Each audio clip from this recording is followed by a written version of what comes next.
But I want to start our discussion with the budget. In this room, the budget fails by a 1-2 vote. So, Senator Kinskey, you voted for the budget a week ago. Tell us about your vote and why you think it's a good budget at this time for the state of Wyoming. Well, voting for it is different than saying it's good, right? There's much not to like in the budget, and there's much to like, but in the end, you got to have a budget. And so that's the nature of the legislative process. There's some give and take, some compromise, and sometimes you vote for a budget overall, not necessarily totally pleased with it, but you got to have a budget. What part of the budget concern you the most then? Well, I'm concerned about the cut to the cost of living adjustment for the schools. I'm concerned with $700,000 being cut from the weed and pest control on state lands. I'm concerned with $200,000 being cut for livestock losses due to wolf predation. Those are three that come to mind very readily. And then I'm very concerned about the funding for the smaller, poorer communities, the local government funding.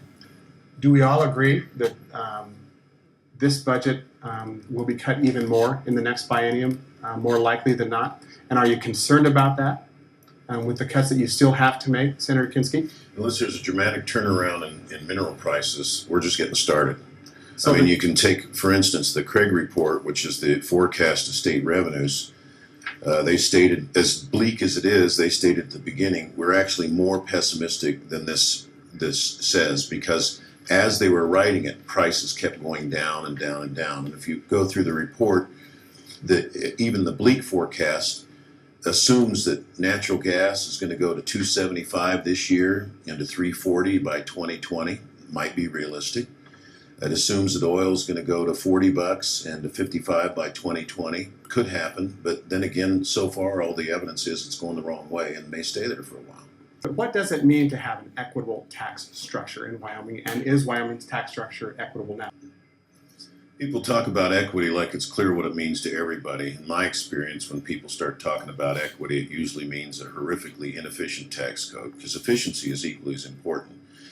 People strive for equity and they end up throwing in all kinds of loopholes, all kinds of exceptions, like we've taken the tax off food in the search of equity. Well, whether you're rich or poor, you still get tax relief from that. And then equity sometimes means an income tax with progressivism and redistribution. So I want to know what it means before we really settle on whether we should or should not make our tax code more equitable and where that takes us in the end. Yeah, Senator Kinskey, there's lots of exemptions that are out there. Food is one of them. Are there others that are on your radar that you want to take a good look at? Well, there's a whole book full of exemptions that we've looked at in the Revenue Committee. And Craig, I'm happy to take a look at exemptions. And if there's an exemption there that looks like it's a favor to somebody, it looks like it's a loophole, we can talk about what we might do there. You can close all the exemptions, you're still not going to get the kind of revenue that we need to fill the gap that we've got. So that discussion dangerously, very quickly segues into talking about tax increases. And that was another topic that was discussed that the Revenue Committee might take up. And I'll tell you from the get-go going in, I'm against any kind of tax increases.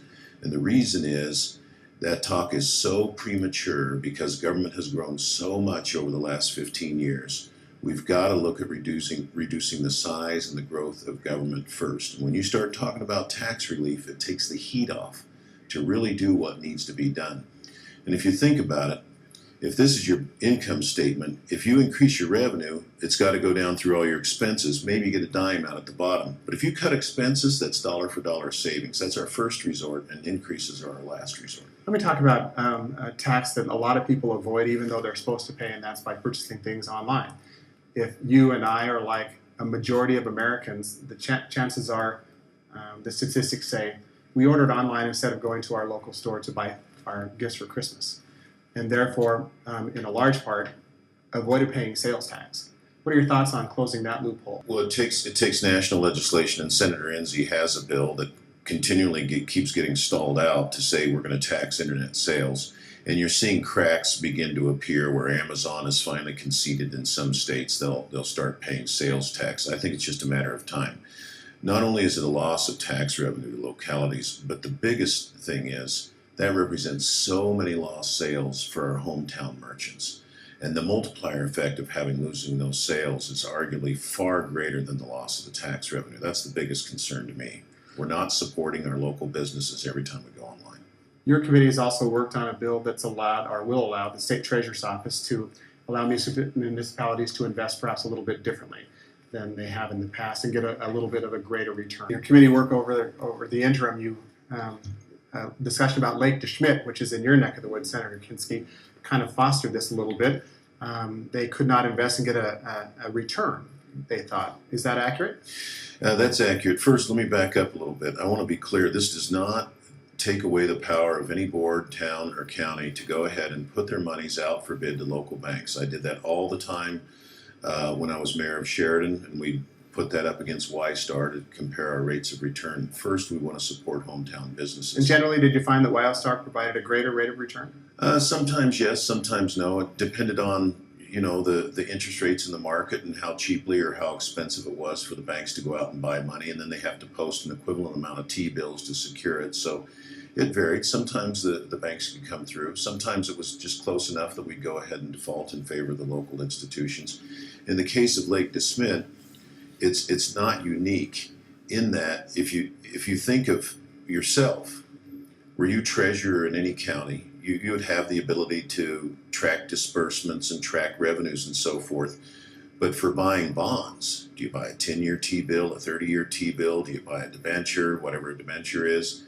And so what we're allowing is that money to go to the state where there are highly paid experts who know exactly what they're doing when they're buying in those bond markets, no equities.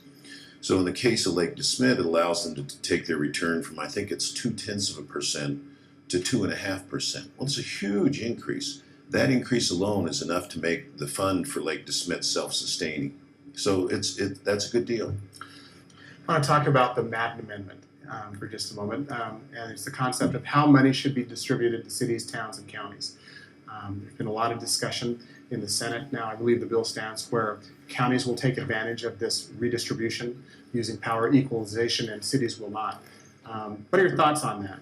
That some counties and cities don't have the ability to raise funds like other, perhaps larger metropolitan areas in Wyoming. Let me start with you, Senator Kinskey. Well, let's start with this. Here's local finance. Here's all their revenue. Okay, this is what you get from cigarette taxes, gasoline taxes, property taxes. The Madden formula does not affect that. That's all driven statutorily. The Madden formula affects what we call the supplemental, which is just a little amount that's kind of a kiss for local communities when there's enough money at the state. We're talking about redistributing that. Even if we redistribute it to the poorest and weakest of counties, towns, and cities, it's not going to bail them out. I mean, they have definitely an issue where some counties have had to issue warrants to meet payroll. So I don't want to latch on to it as it's truly not equalization. It's just a slight redistribution on that supplemental. Madden was adopted by the Senate and the House for counties. This is an exercise in pure politics. The counties could agree. The cities and towns could not agree. So the Senate opted to stick to the old formula, not to help out the smallest and the weakest as the Madden formula does. And I lived with that for 10 years as a mayor in Sheridan, trying to get 99 different municipalities to agree on anything's like herding cats. And it really breaks my heart that the Association of Municipalities could not come to an agreement or a consensus amongst the cities. Some lose, some win, and the ones that were losing said, hey, I'm hanging on to what I got. Was it just a matter of winners and losers in your view? Oh, yeah.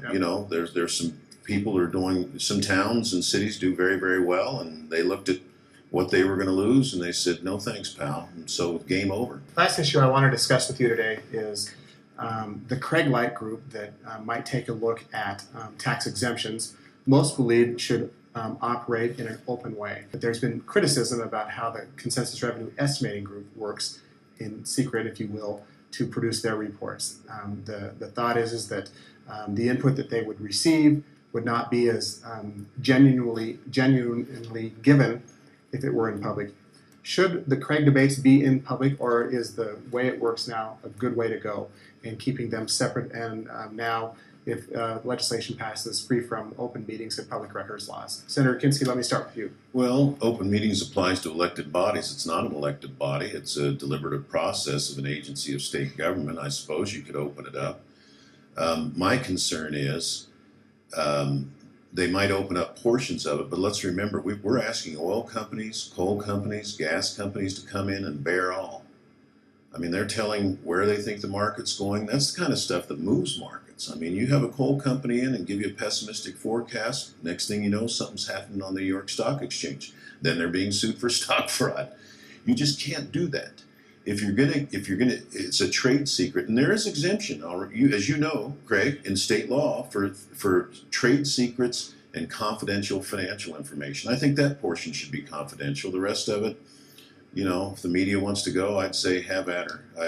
I'm not sure it'll be a real scintillating conversation, but Appreciate your comments this morning. All members of the Joint Revenue Committee, Senator Case, Representative Dayton, and Senator Kinskey, thank you so much for joining us on Thanks this for special having us. Web It's a Expert pleasure. Capital Outlook. It's a pleasure.